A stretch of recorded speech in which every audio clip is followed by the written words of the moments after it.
What's up, guys? It's Jamie here. I want to give you guys a sneak peek of that old Winchester 190 I've been restoring.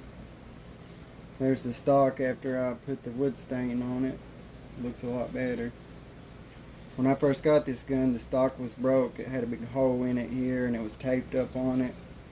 It was an old shotgun stock. I ordered new wood for it, redone it. Now I'm just waiting on a new bolt that I ordered for it, and a new guide rod and return spring. And it should be ready to go. Be headed to the range before you know it. You guys have a good day.